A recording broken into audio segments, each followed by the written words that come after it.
Hello दोस्त, मैं रंजित कुमार आपका अपना YouTube channel Bihar board class में स्वागत करता हूं। अगर आप नए हैं तो चैनल को सब्सक्राइब तथा वीडियो को लाइक ज़रूर करिएगा। साथ ही साथ दोस्तों के साथ शेयर करना बिल्कुल ही मत भूलिएगा। वीडियो शुरू से लेकर लास्ट तक ज़रूर देखिएगा। वीडियो स्टार्ट करने से पहले मैं बताना चाहूँगा कि आप लोग वीडियो देखने के साथ साथ नोट्स ज़रूर बनाइएगा ताकि आपका रिवीजन जल्द हो सके और आप अच्छा से अच्छा अंक प्राप्त कर सकें।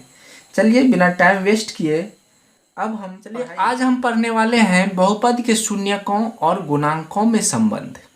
शून्यक तो हम समझ गए कि शून्यक क्या होता है। बहुपद का ऐसा मान, यानी कि बहुपद में x की जगह ऐसा मान रखें जिसे कि बहुपद का वैल्यू 0 हो जाए, उसे हम शून्यक कहेंगे।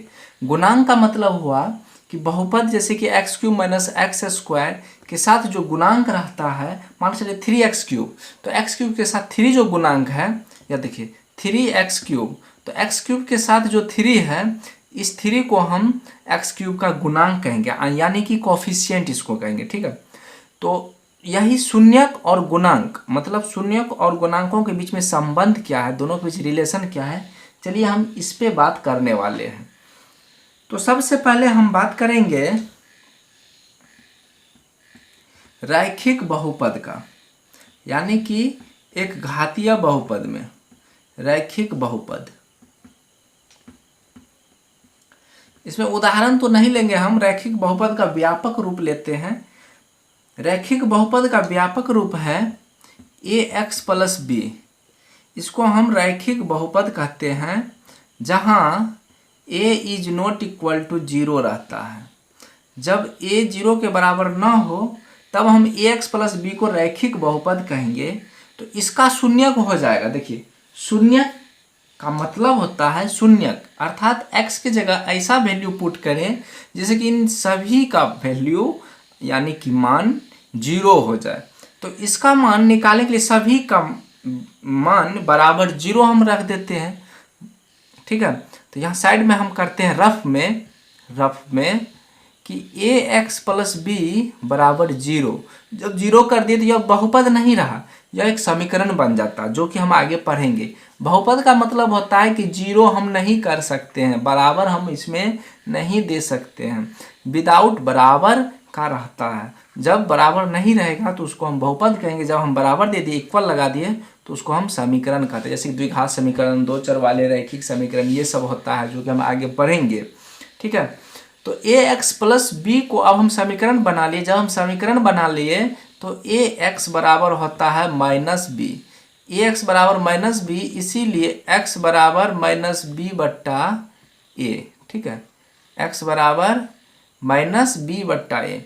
तो माइनस बी बट्टा ए जो आया, यह ax प्लस बी का क्या हुआ, शून्यक हुआ। इसको हम शून्यक कहेंगे। तो चलिए हम यहाँ लिखते हैं, इसीलिए शॉर्टकट में यहाँ लिखते हैं शून्यक बराबर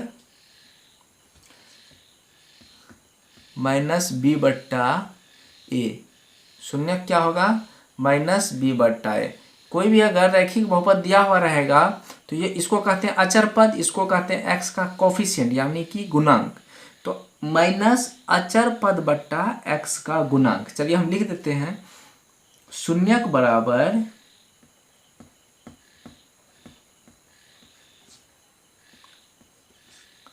माइनस बी बट्टा ए, अर्थात माइनस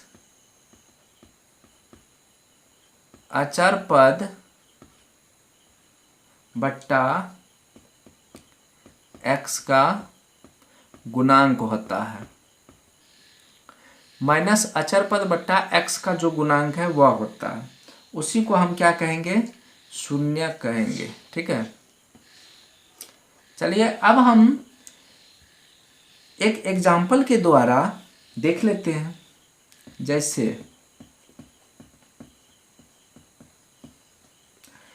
3x माइनस 2 बहुपद है, तो इसका शून्यक हो जाएगा, शून्यक बराबर माइनस और अचर पद की जगह में फिर -2 बट्टा x का गुणांक हो जाएगा 3। इसको हम लिखेंगे माइनस गुना माइनस प्लस 2 तो 2/3 अर्थात 2/3। शून्य क्या हो जाएगा 2/3। x के जगह 2/3 रखने पर इस बहुपद का मान 0 हो जाएगा, इसीलिए शून्य हो जाएगा इसका 2/3। चलिए अब हम नोट में एक यूनानी अक्षर है, यूनानी भाषा के एक अक्षर है, उसके बारे में जान लेते हैं सबसे पहले कि उसका नाम क्या है। यूनानी भाषा का अक्षर है बट उसका नाम क्या है। एक अक्षर है यह, ठीक है, इसको कहते हैं अल्फा, इसको कहते हैं बीटा और इसको कहते हैं वाई की तरह जो रहता है इसको कहते हैं गामा। तो अल्फा बीटा गामा यूनानी भाषा के अक्षर है। यह यूनानी भाषा का अक्षर है जिन्हें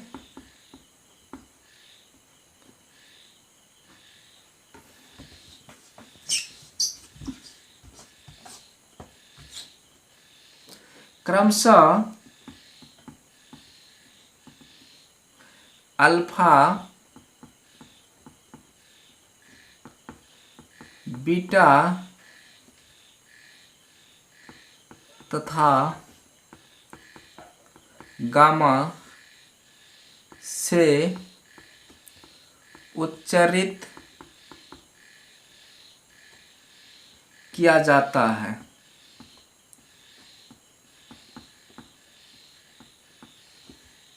जिन्हें अल्फा बीटा तथा गामा से उच्चारित किया जाता है, ठीक है।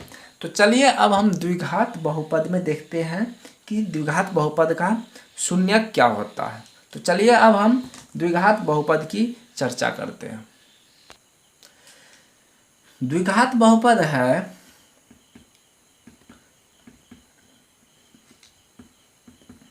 द्विघात बहुपद, देखिए इसका व्यापक रूप है ax² plus bx plus c, द्विघात बहुपद का। और द्विघात बहुपद में मैक्सिमम 2 ही शून्यक होता है, इसीलिए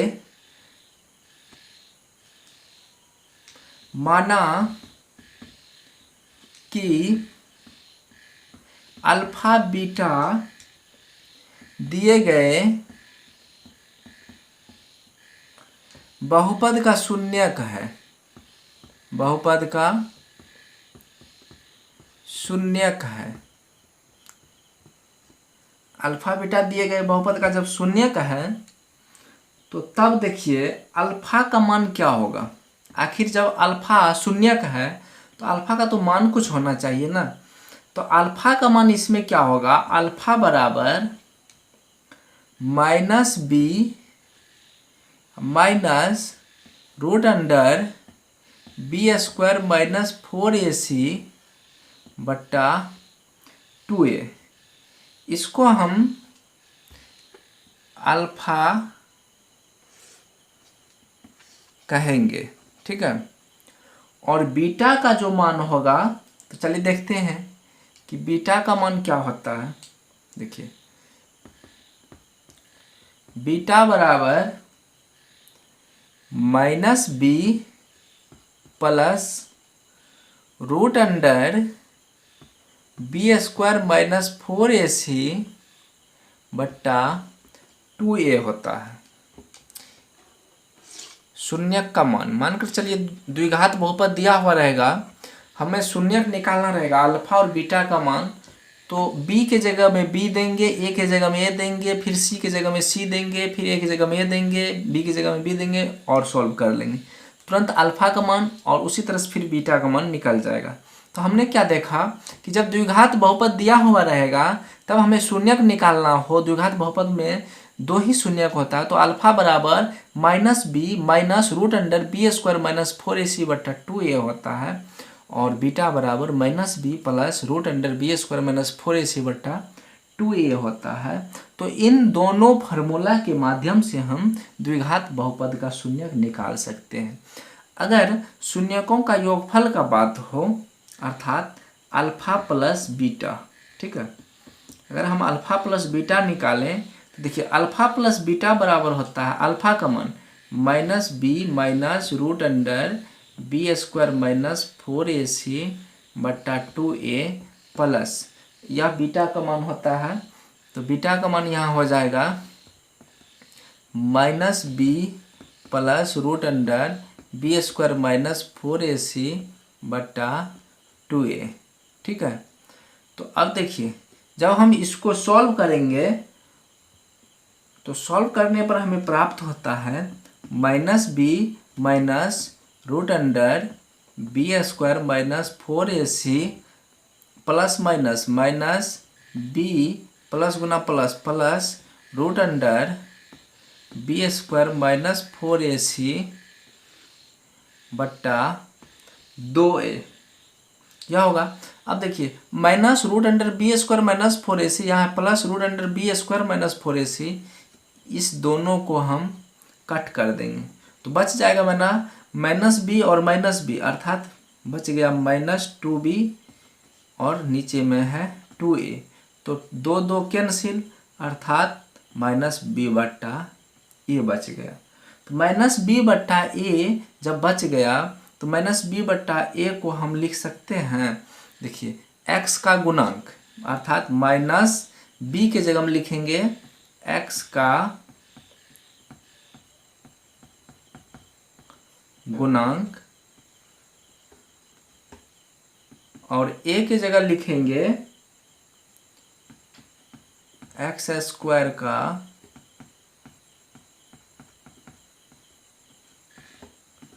गुणांक। जब हमें अल्फा बीटा निकालना हो तो अल्फा प्लस बीटा बराबर होता है, देखिए अल्फा प्लस बीटा बराबर माइनस बी बट्टा ए, ठीक है, यही होता है। बी क्या है एक्स का गुणांक, ए क्या है एक्स स्क्वायर का गुणांक। अब देखिए दोनों शून्यकों का जब हम गुणनफल निकालेंगे, ठीक है, जब दोनों शून्यकों का गुणनफल निकालेंगे तो देखिए गुणनफल क्या होगा। दूसरा स्टेप अल्फा गुना बीटा बराबर minus B minus root under B square minus 4ac बट्टा 2a गुना minus B plus B square minus 4ac बट्टा 2a। जब हम इसको गुना करेंगे तो हमें प्राप्त होगा, देखिए a minus B, A minus B का मतलब a और ये जो है पूरे रूट के अंदर बी स्क्वायर माइनस 4ac का मतलब हम ले लिए b, तो a माइनस बी यहाँ है a प्लस b, बीच में है गुना अर्थात a माइनस बी गुना a प्लस बी बराबर होता है a square minus B square, ऐसा होता है। तो चलिए हम उसी फार्मूला के माध्यम से इसको अब हम लिखेंगे माइनस बी का स्क्वायर अर्थात ए का स्क्वायर माइनस बी का स्क्वायर अर्थात बी स्क्वायर माइनस 4ac का रूट अंडर जो है उसका स्क्वायर होगा बी स्क्वायर माइनस 4ac का रूट अंडर का स्क्वायर बट्टा 2a का स्क्वायर, ठीक है। अब हम इसको जब सॉल्व करेंगे तो यह हो जाएगा बी स्क्वायर माइनस यह जो है रूट के अंदर में तो रूट हट जाएगा तो सिर्फ बचेगा बी स्क्वायर माइनस 4ac, क्योंकि यहाँ स्क्वायर इसीलिए रूट हट गया, तो नीचे हो जाएगा अब 4a स्क्वायर। जब हम इसको सॉल्व करेंगे तो यह हो जाएगा B square minus B square plus minus गुना minus plus 4ac upon 4a square. जब इसको फिर हम सॉल्व करेंगे तो देखिए यह बी स्क्वायर कैंसिल, बच जाएगा देखिए 4ac बट्टा 4a स्क्वायर। तो जब 4a स्क्वायर बच गया तो यह 4 कैंसिल, यह a एक कैंसिल, तो सिर्फ बचेगा c बट्टा a अर्थात c बट्टा a को हम लिखेंगे, क्या लिखेंगे, c को कहते हैं अचर पद। देखिए c मेरा अचर पद है, अचर पद बट्टा ए को कहेंगे एक्स स्क्वायर का गुणांक, एक्स स्क्वायर का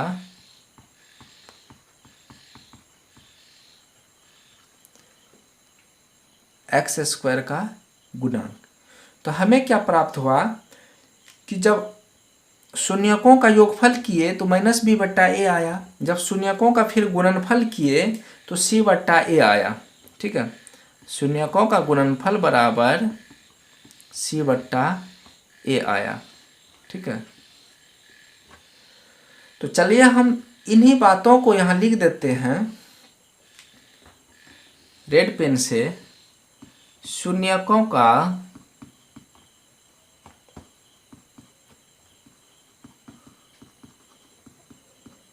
योगफल अर्थात अल्फा प्लस बीटा बराबर माइनस बी बट्टा ए होता है, तथा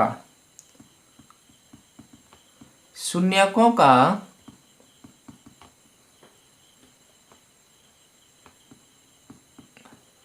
गुणनफल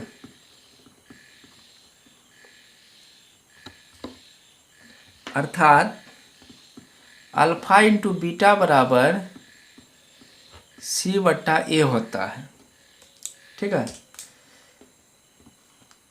यही हमको निकालना था कि शून्यकों और उनके गुणांकों के बीच में क्या संबंध है। तो देखिए यह जो है गुणांक है बी ए सी ए गुणांक है किसका, द्विघात बहुपद में x का गुणांक या अचर पद, और यह जो है शून्यक है, शून्यक को हम जोड़ रहे हैं लेकिन गुणांक जो है माइनस बी बट्टा ए आता है। जब शून्यक को हम गुणा कर रहे हैं तो गुणांक यानी कि x के साथ जो गुणांक है और अचर पद है वह सी बट्टा ए आता है। तो हमको यह याद रखना है कि जब शून्यकों का योगफल होगा तो माइनस बी बट्टा ए, जब शून्यकों का गुणनफल होगा तो सी बट्टा ए, अर्थात ये अल्फा प्लस बीटा बराबर माइनस बी बट्टा ए, अल्फा इंटू बीटा बराबर सी बट्टा ए। यह हमको हरदम एनी टाइम माइंड में रखना होगा। चलिए हम इसके बाद त्रिघात बहुपद का शून्यक और गुणांकों के बीच में संबंध देखते हैं। त्रिघात बहुपद है मेरा, त्रिघात बहुपद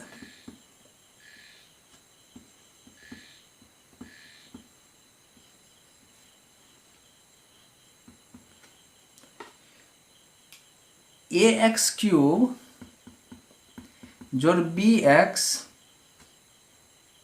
जोड़ सी, यह मेरा त्रिघात बहुपद है।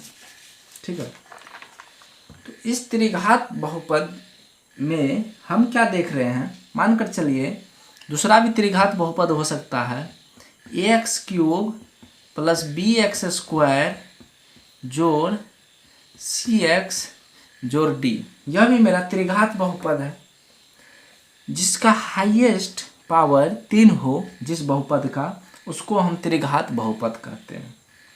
तो इस त्रिघात बहुपद में ज़्यादा से ज़्यादा 3 शून्य प्राप्त होता है। तो चलिए हम लिखते हैं 3 शून्य कौन कौन है। मान लेते हैं कि अभी शून्य का हमें मालूम नहीं है, तो हम मान लेते हैं, माना कि अल्फा बीटा तथा गामा दिए गए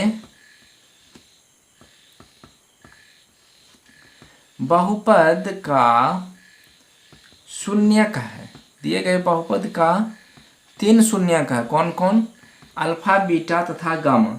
जब 3 शून्यक है तो डायरेक्ट हम अल्फा बीटा गामा नहीं निकालेंगे, डायरेक्ट हम शून्यकों का योगफल फिर गुणनफल फिर गुणनफलों का योग के बारे में बात करते हैं। देखिए अल्फा बीटा गामा को जब हम जोड़ेंगे अर्थात शून्यकों का योगफल, तो क्या होगा, देखिए शून्यकों का योगफल क्या होगा, शून्यकों का योगफल अर्थात alpha plus beta plus gamma बराबर माइनस बी बट्टा ए, यह फॉर्मूला होता है। शून्यकों का योगफल बराबर होता है माइनस बी बट्टा ए। दूसरा फॉर्मूला होता है शून्यकों का गुणनफल, 2 शून्यकों का गुणनफल तथा उसका योगफल। देखिए यह है 2 शून्यकों का गुणनफलों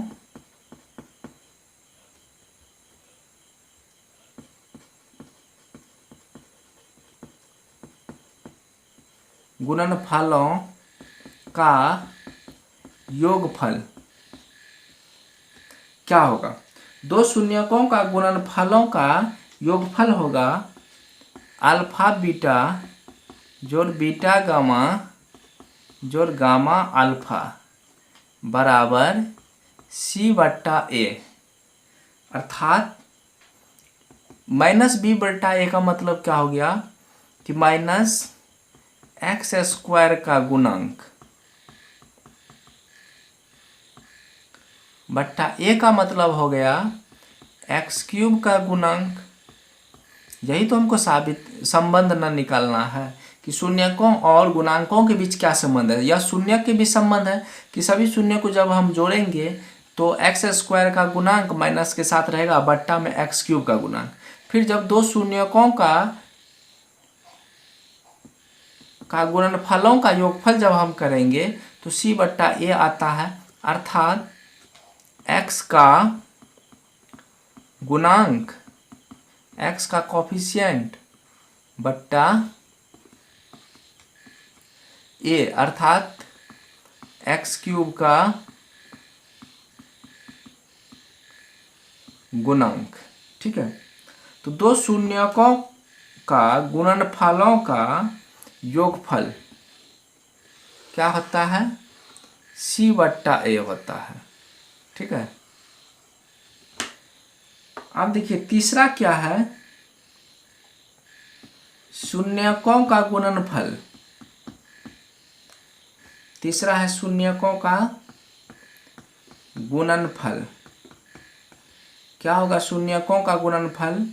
तो शून्यकों का गुणनफल बराबर होगा -D/A। D क्या है? -D के जगह में लिखेंगे अचर पद। क्या होगा? अचर पद बट्टा A के जगह में क्या लिखेंगे? x³ का गुणांक। शून्यकों का गुणनफल।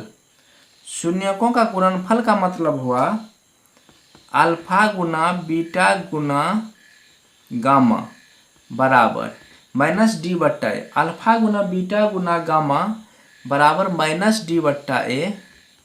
ठीक है, अर्थात शून्यकों का गुणनफल अल्फा गुना बीटा गुना गामा बराबर -D/A होता है। ठीक है, चलिए हम इसको घेर देते हैं। आपको हरदम माइंड में रखना होगा शून्यकों का गुणनफल बराबर होता है -D/A अर्थात माइनस अचर पद बट्टा x³ का गुणांक। अल्फा बीटा गामा को जब गुना करेंगे तो -D/A होता है। ठीक है, तो देखिए त्रिघात बहुपद में हमने क्या देखा कि ज़्यादा से ज़्यादा 3 शून्यक होता है। तो जब तीनों शून्य को जोड़ेंगे तो उसका फॉर्मूला होता है -B/A। और जब दो शून्यकों का गुणनफल करेंगे फिर जोड़ेंगे तो उसका फॉर्मूला होता है C/A। जब शून्यकों का गुणनफल करेंगे अर्थात अल्फा बीटा गामा करेंगे तो उसका फॉर्मूला होता है -D/A। तो चलिए हम नोट्स में यानी कि नोट में यह लिखना चाहते हैं। अब इसके बाद कि जब दो शून्यकों का योगफल और गुणनफल दिया हो तब द्विघात बहुपद निकालने का फॉर्मूला देखिए। जब दो शून्यकों का योगफल अर्थात अल्फा प्लस बीटा दिया हुआ हो तथा गुणनफल अल्फा गुना बीटा दिया हो